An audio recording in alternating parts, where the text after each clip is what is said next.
10 साल में भारत 11वें नंबर की अर्थव्यवस्था से ऊपर उठकर 5वें नंबर पर पहुंचा है। साल 2021 से लेकर साल 2024 के बीच भारत में औसतन 8% की रफ्तार से विकास किया है और ये ग्रोथ सामान्य समय में नहीं हुई है। बीती वर्षों में हमने 100 साल की सबसे बड़ी आपात देखी है। वैश्विक महामारी के कालखंड और विश्व के अलग अलग कोने में चल रही संघर्षों के बावजूद भारत ने ये विकास दर हासिल की है। ये बीते 10 साल के रिफॉर्म्स और राष्ट्रहित में के लिए किए गए फैसला के कारण संभव है। आज भारत अकेले ही दुनिया की ग्रोथ में 15% का योगदान दे रही है। अब मेरी सरकार भारत को विश्व की तीसरे नंबर की इकोनॉमी बनाने में जुटी हुई है। इस लक्ष्य की प्राप्ति विकसित भारत की नींव को भी मजबूत करने में ही काम करेगी। माननीय सदस्यगण, मेरी सरकार अर्थव्यवस्था के तीनों स्तंभ मैन्युफैक्चरिंग, सर्विसेज और एग्रीकल्चर को बराबर महत्व दे रही है। PLI स्कीम्स और ईज ऑफ डूइंग बिजनेस से बड़े पैमाने पर निवेश और रोजगार के अवसर बढ़ रही है। पारंपरिक सेक्टर्स के साथ साथ सनराइज सेक्टर्स को भी मिशन मोड पर बढ़ावा दिया जा रहा है।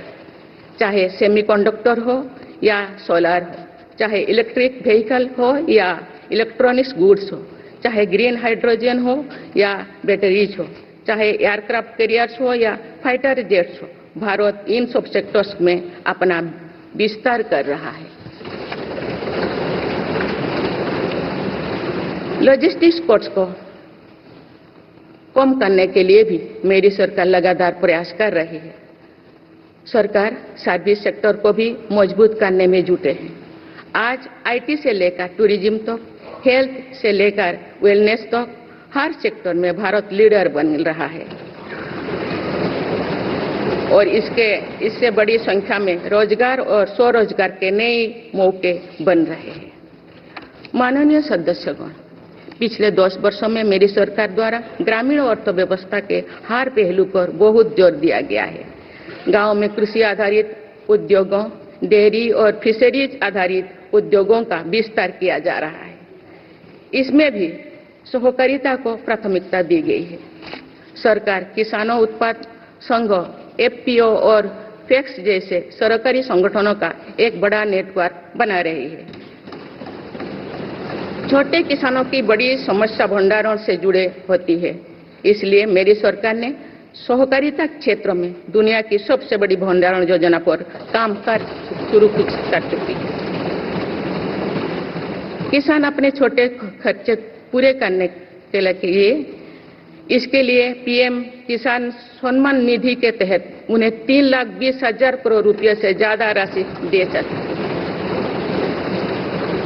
मेरी सरकार के नए कार्यकाल के शुरुआत दिनों से ही किसानों को 20,000 करोड़ रुपया से अधिक की राशि ट्रांसफर की जा चुकी है।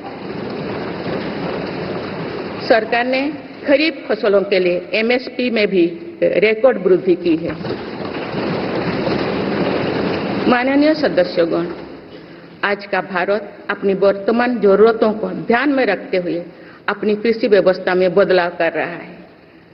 हम ज्यादा से ज्यादा आत्मनिर्भर हो और ज्यादा से ज्यादा निर्यात से किसानों की आमदनी बढ़े, इस सोच के साथ नीतियां बनाई गई है, निर्णय लिए गए हैं।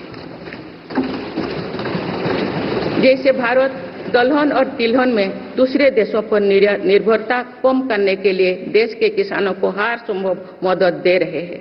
ग्लोबल मार्केट में किस तरह के फूड प्रोडक्ट की डिमांड ज्यादा है, इसके आधार पर नई रणनीति बनाई जा रही है। आजकल ऑर्गेनिक उत्पादों को लेकर दुनिया में डिमांड तेजी से बढ़ रही है। भारत के किसानों के पास इस डिमांड को पूरा करने के पूरा भरपूर क्षमता है। इसलिए सरकार प्राकृतिक खेती और इससे जुड़ी उत्पादों की सप्लाई चेन को सशक्त कर रही है। ऐसे प्रयासों से किसानों का खेती पर होने वाला खर्च भी कम होगा और उनकी आय भी और बढ़ेगी। माननीय सदस्यगण, आज का भारत दुनिया की चुनौतियां बढ़ाने के लिए नहीं बल्कि दुनिया को समाधान देने के लिए माना जाता है। विश्व बंधु के तौर पर भारत ने अनेक वैश्विक समस्याओं के समाधान को लेकर पहल की है। जलवायु परिवर्तन से लेकर खाद्य सुरक्षा तक, पोषण से लेकर सस्टेनेबल एग्रीकल्चर तक हम अनेक समाधान दे रही है। हमारे मोटे अनाज श्री अन्न की पहुंच सुपर फूड के तौर पर दुनिया के कोने कोने में हो, इसके लिए भी अभियान चल रहा है।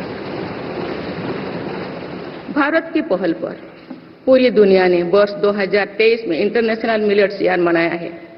आपने देखा है, हाल ही में पूरी दुनिया ने अंतर्राष्ट्रीय योग दिवस भी मनाया है।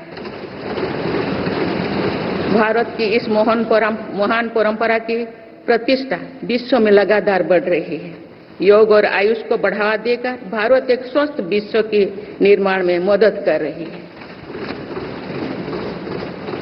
मेरी सरकार ने रिन्यूएबल एनर्जी क्षमता भी कई गुना बढ़ाई है। हम जलवायु से जुड़े लक्ष्यों को निर्धारित समय से पहले प्राप्त करने की दिशा दिखा रहा है। नेट जीरो के लिए आज भारत के प्रयास कई दूसरे देशों को प्रेरित कर रहे हैं। इंटरनेशनल सोलर अलायंस जैसे पहल पर आज रिकॉर्ड संख्या में दुनिया के देश हमारे साथ जुड़े हैं।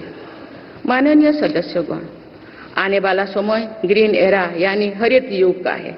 मेरी सरकार इसके लिए भी हर जरूरी कदम उठा रही है।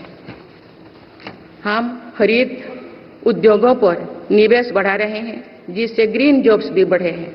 ग्रीन एनर्जी हो या फिर ग्रीन मोबिलिटी, हर मोर्चे पर हम बड़े लक्ष्यों के साथ काम कर रहे हैं। मेरी सरकार अपने शहरों को दुनिया के बेहतरीन लिविंग स्पेस बनाने के लिए भी प्रतिबद्ध है। ಕನ್ನಡಿಗರ ಮೆಚ್ಚಿನ ನಿಮ್ಮ ನ್ಯೂಸ್ 18 ಕನ್ನಡ ಈಗ ವಾಟ್ಸ್ಆಪ್ನಲ್ಲಿಯೂ ಲಭ್ಯ. ಕರ್ನಾಟಕ ಮತ್ತು ದೇಶ ವಿದೇಶದ 360 ಡಿಗ್ರಿ ಸುದ್ದಿ ವಿವರವನ್ನ ನೀವು ನಿಮ್ಮ ಕೈ ಬೆರಳುಗಳಲ್ಲಿಯೇ ಪಡೆಯೋದಿಕ್ಕೆ ಈ QR ಕೋಡ್ ಅನ್ನು ಸ್ಕ್ಯಾನ್ ಮಾಡಿ. ನಮ್ಮ ಚಾನೆಲ್ ಅನ್ನು ಫಾಲೋ ಮಾಡಿ, ನೋಟಿಫಿಕೇಶನ್ ಆನ್ ಮಾಡಿ.